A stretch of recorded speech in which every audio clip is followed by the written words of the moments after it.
sore throat or Okay. anything. This is It just. says we're live. So check with him. Ronnie, I wanted to make sure that you can hear me okay. So that, because we don't have a microphone or anything like that. And if you can't hear me that well, call me and let me know immediately. Well, call anyway. Call anyway.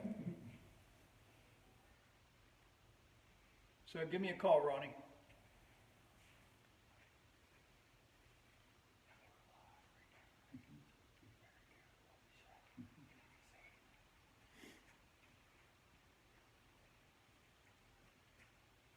How about if I call you, Ronnie?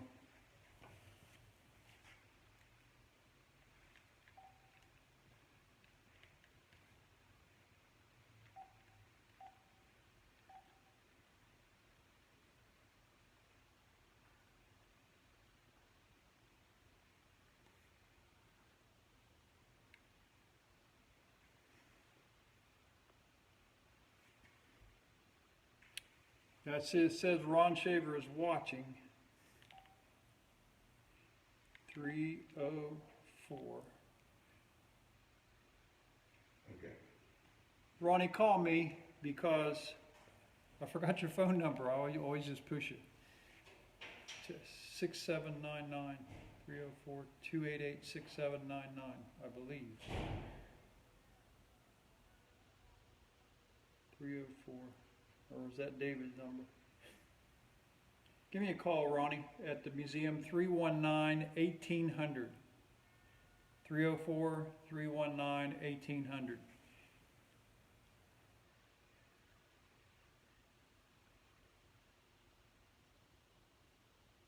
Hi, Craig. Glad you're tuning in, Craig.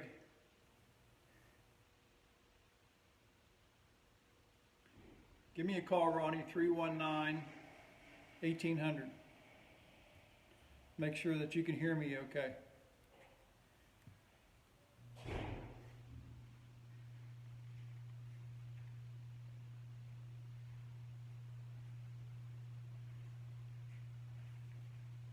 Oh, I forgot I got to tell him. Yeah. Yeah. Hello, Ronnie. Is the sound okay? Okay, that's what I wanted to know. Okay, we're just about ready to roll. Okay. Love you too. Cross.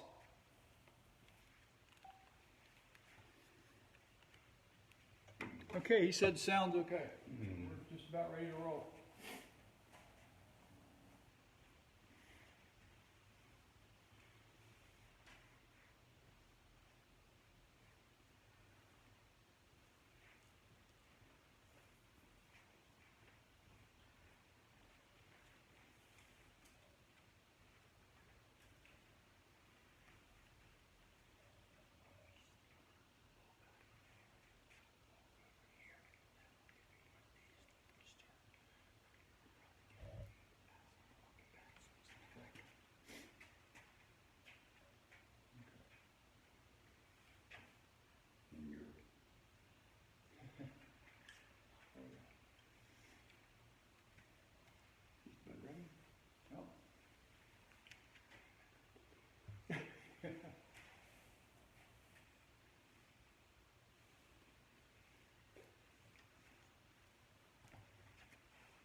to the Morgantown History Museum, everybody. Glad you're tuning in.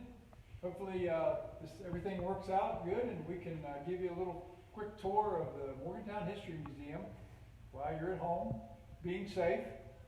And we'll start right here with, when you come into the museum, we ask you to sign the guest book. And then it's free to look around, although we do over here have a donation box. We accept donations. But, you know, it's free to tour. We're sponsored by the City of Morgantown, the County Commission, and we are run by Park. So, hope you enjoy this. Over here, as you first come in, this is old police blotters, and here is old books that we have collected that people have donated. You know, like Callahan's and various old books, Earl Core books, things like that. Over here, we have local old-time artists that have performed and donated some of their CDs and cassettes that you can play on the Morgantown Music Collection. Here we have Sally McLean's painting of coal miners. Sally McLean was an art teacher at Morgantown High School for years, and she was just fabulous, and her family loaned these to the museum for us to display. We have several of those in our office area over here. And there's one of the stadium. Looks like a picture, she was so good. And on the other two walls are a train and a boat on the river. And she was very good at just putting in a little touch of color, which was really nice. Okay, we're going to go down the first aisle that you see here.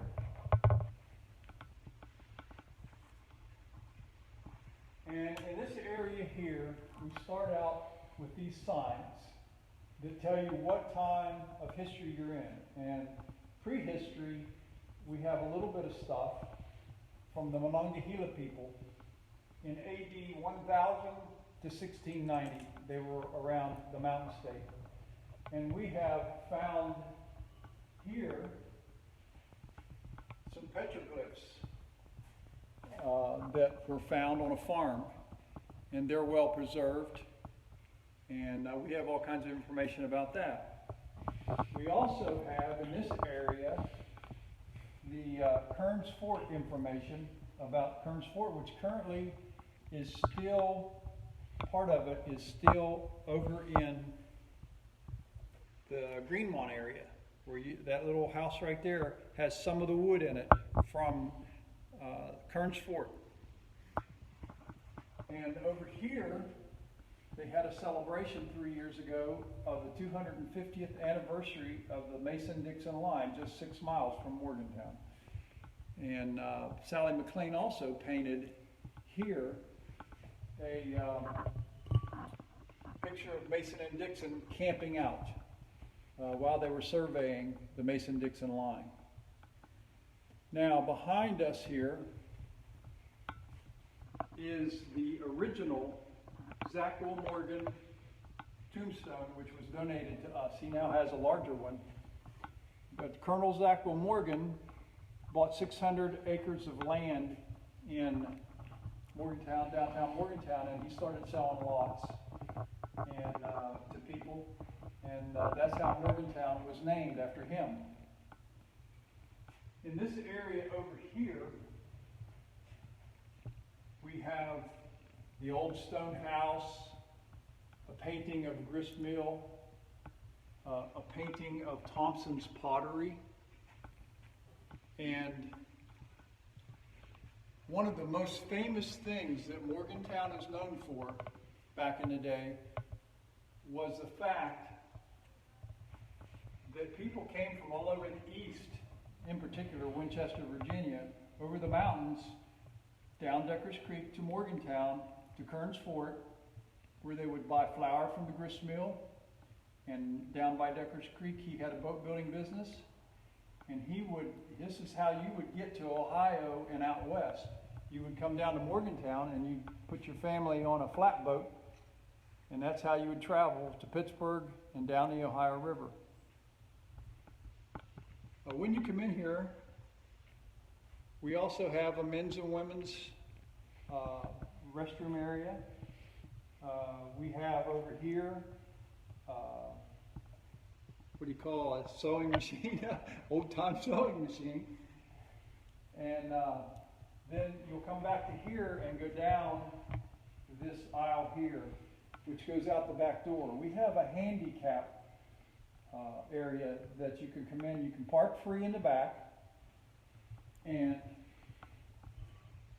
park free in the back.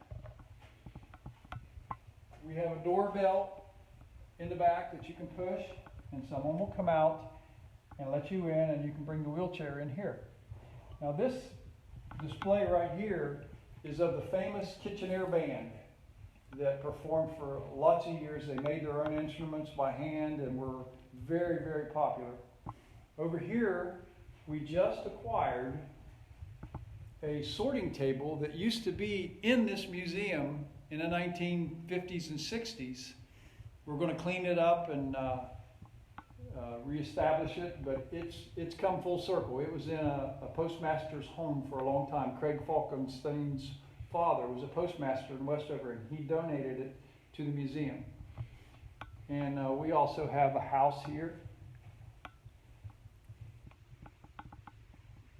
This whole wall right here is full of pictures that Frank Scafello and a friend took of the renovation of South University Avenue, which included tearing down my dad's printing shop.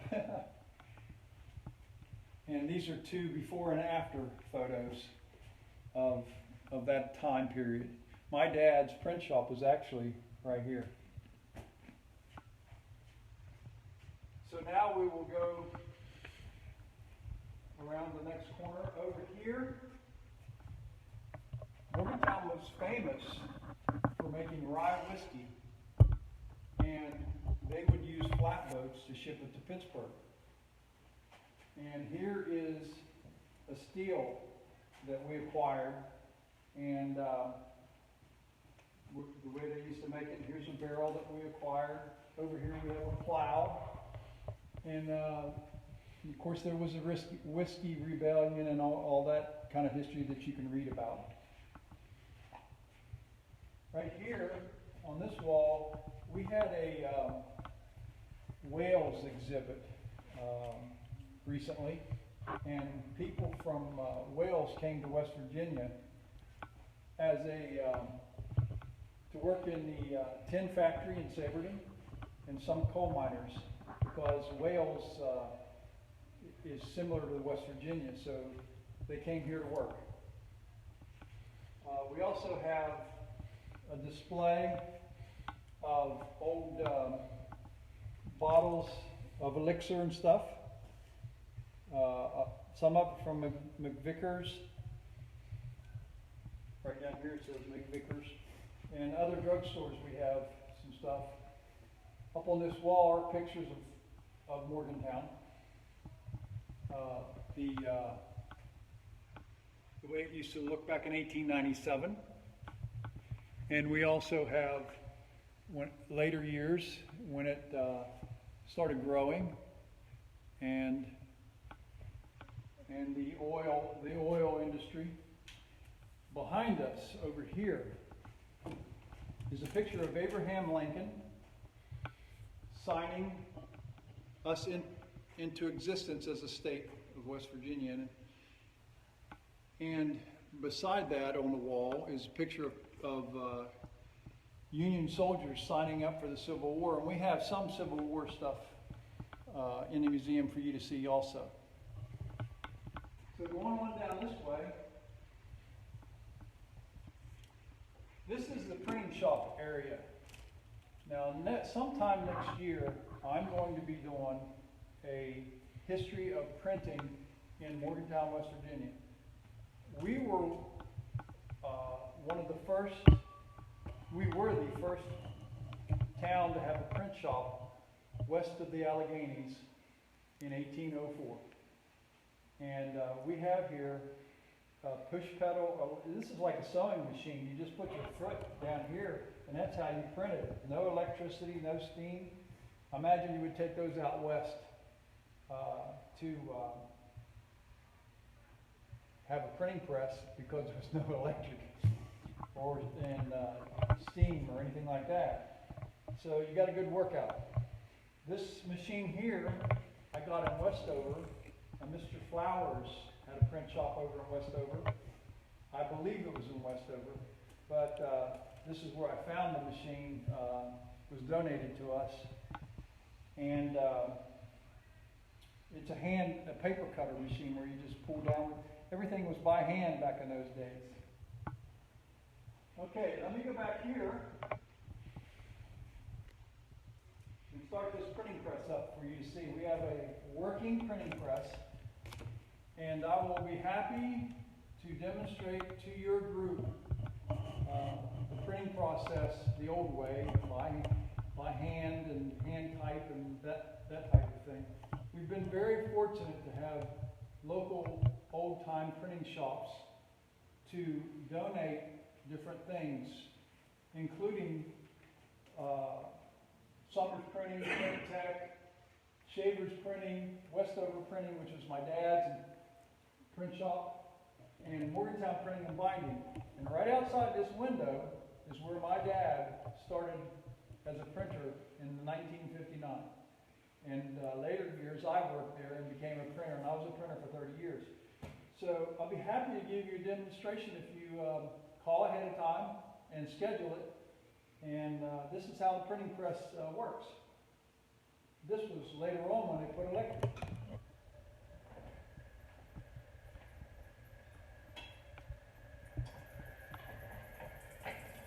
And the process,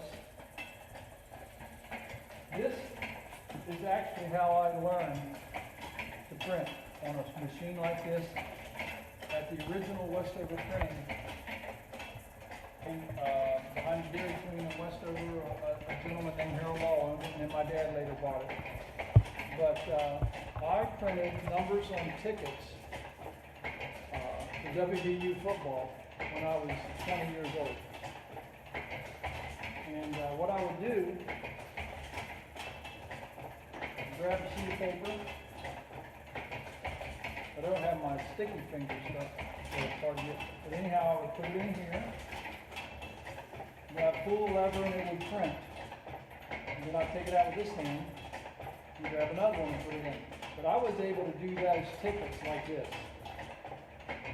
You know, I had all the timing down right, and I was able to do that. So you go ahead and schedule a time to come in, and I'll show you everything that's here in the printing area.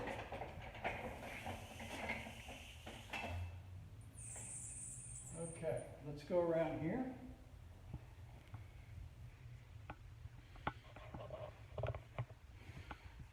This video playing is when my dad had to move his shop. Well, actually, my dad retired and moved his shop over to the Greenback Road, and I took over and renamed it Shavers Printing. That's them bringing the printing presses into the new location. And in this area right here, we have all kinds of old printing stuff, tools that we used in the printing area, and you know, there's just all kinds of printing. Watching.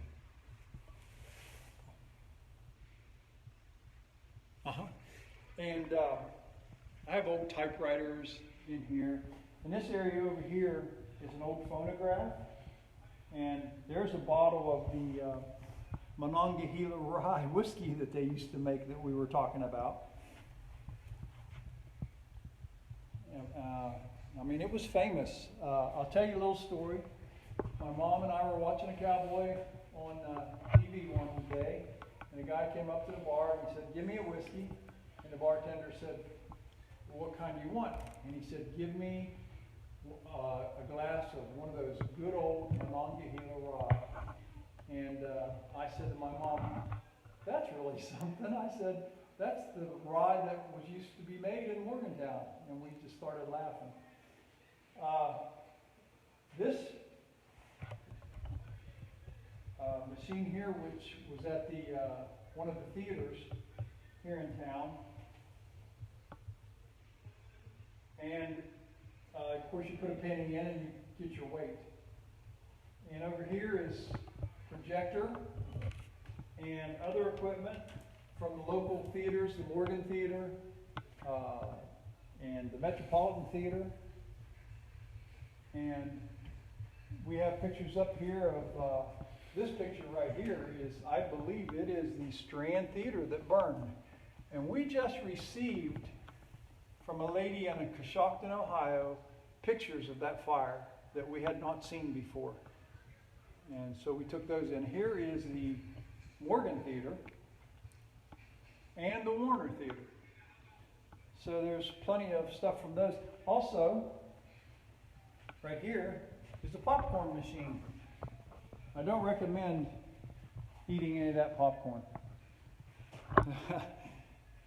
And then our most famous collection that we really, really like is this Don Knotts area.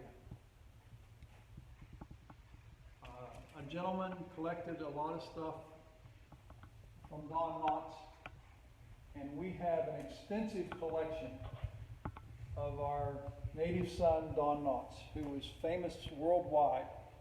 The Andy Griffith Show and several movies that he did.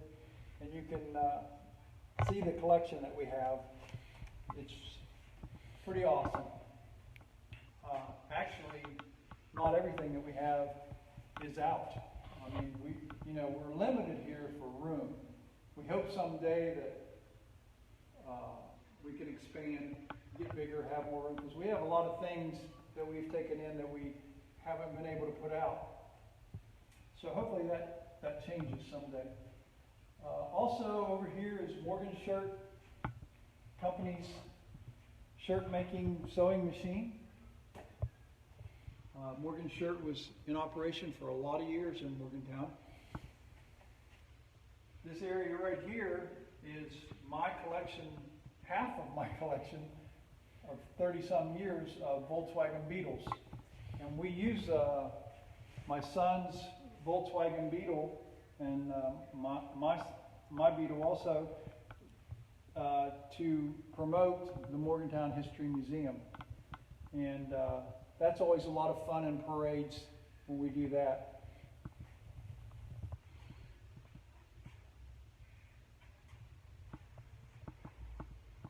This area right here is the general woodworking thing that the workers built for him. He actually had a demonstration house on top of general woodworking across the river there, and the workers were so gracious to build him a replica of it. And he would take people up on the roof of that building and show the demonstration house for people that wanted to build a house. General Woodworking did a lot of building in this town. Over in this area here is our room that we have traveling exhibits. We've had Tony Pietro in the past. We've had the Smithsonian Institute come in twice for hometown teams. And we have pictures on the wall now of this current exhibit about the Monongahela River, the Cheat River, and Deckers Creek. And this was done by Neil Burton, who works here at the museum as part of the class, WU class project, and he did an excellent job.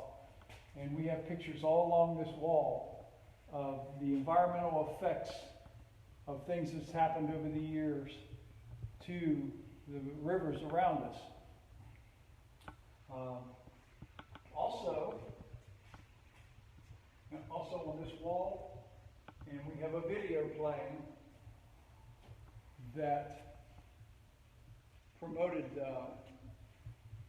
this exhibit and shows several different groups and people that have been involved with the Deckers Creek Trail and that area. Very interesting stuff. And we're standing on a map of downtown Morgantown.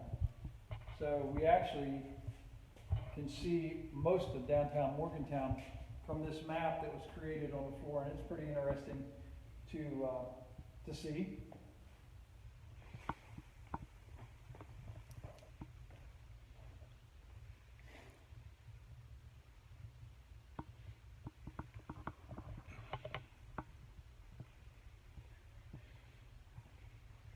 Over here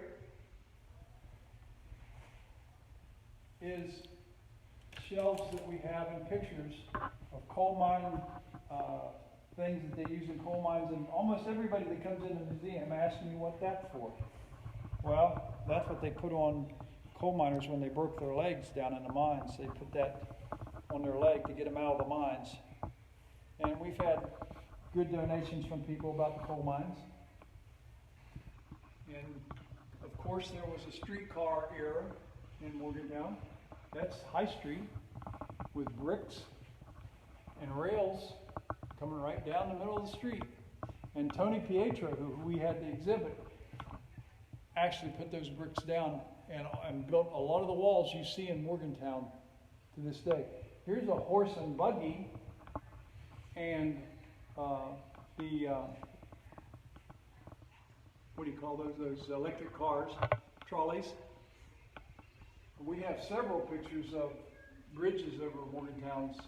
This is the Iron Bridge, which my dad actually saw them blow that up when they built it. And we also have pictures of the suspension bridge.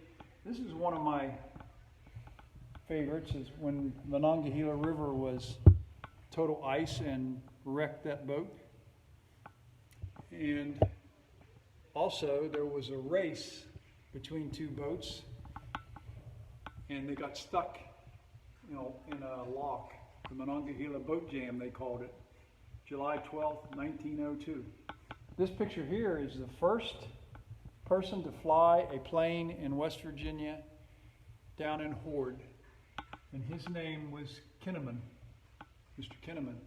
This picture here is of Morgantown's first car owner, J.M.G. Brown. And that's the Grout automobile. And it was driven in this picture by Charles Plummer Pride. Okay, we're going to go back this way.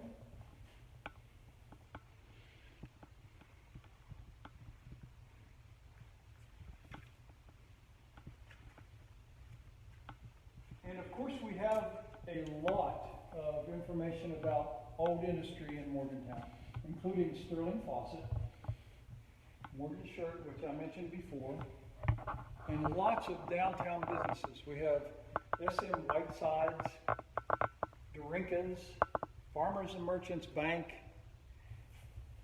and then also we have the Sanitary Milk Company.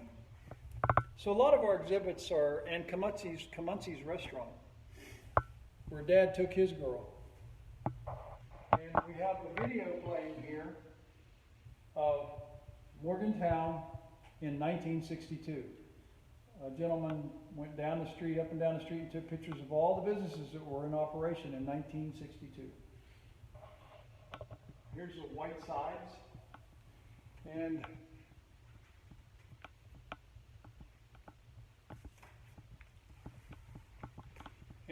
here's a picture. Of course, there's a Volkswagen of High Street, going down High Street in the 1960s. And this is more Wales exhibit stuff.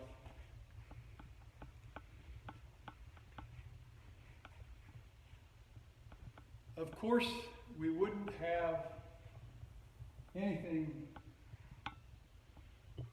to say. We want to tell you about our glass. We have an extensive glass collection.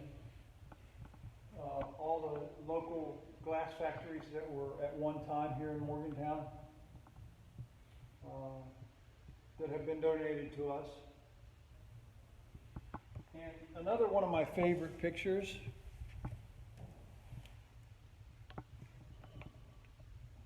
is of the Mississippi Glass Factory from across the river, and you can see Dorsey's Knob in the background. The Mississippi Glass Factory went out in the 1930s, but that area by Dorsey's Knob at one time was called the tank field because Eureka Oil Company pumped gas into those tanks, and that's where I grew up. A lot of these pictures you see here, right here, are from Randy Williams and Jeannie Kuhn, who have graciously let us put them on display for Arts Walk whenever they have Arts Walk. We have a lot of art in the museum that you can look at. And here is steel drums that were donated to us by Ellie Manette. And Mr. Manette, as you know, was the inventor of steel drums. And around this area over here is a picture of him whenever he was first building steel drums in Trinidad. That's Mr. Ellie Manette. And he passed away recently, and they've had some things all over the world to honor him. And over here we have Morgantown Black History. We have several things from Old Montague High School and a guitar from one of the schools that was taught over in Greenmont. And also I wanted to tell you about Scotch Run. Down in Osage they have the Scotch Run Museum, which is open on Saturdays from 10 to 2. And we have videos showing of the way life was, because they had, back in those days, they had 37 different nationalities living in that area, working in the coal mines. And Eleanor Roosevelt came down there, and she helped those people and made it a national issue to help these people, and also, as you know, went to Arthurdale, and they built houses under President Roosevelt. So we have, the Scotch Run Museum has a lot of stuff about Eleanor Roosevelt in that era. And so that's a good place to visit. And this bicycle right here was of the famous Milt Cohen. He rode them all over Morgantown, and he would go into city council and make sure they were doing things right. And you'd see him riding the bicycle around all over town. And so that pretty much concludes the event we're having here. But I wanted to tell you that we are also going to have, sometime in the near future, a video that was produced by Michael Mazaris, and it's going to be at the Metropolitan Theater, and Charlene Marshall video that Michael Mazaris produced. And by the way, Michael Mazaris is running the camera around all over the place, volunteered to do that, and I wanted to thank him. Mountain State Motion Pictures. Mountain State Motion Pictures. Yeah, I have a card right here. So thank you, Michael, for helping us do this. I hope your arms aren't getting too tired. And so look forward on our Facebook and Morgantown History Museum website for all the future events. And when things open back up, come and see us. Thank you very much for tuning in.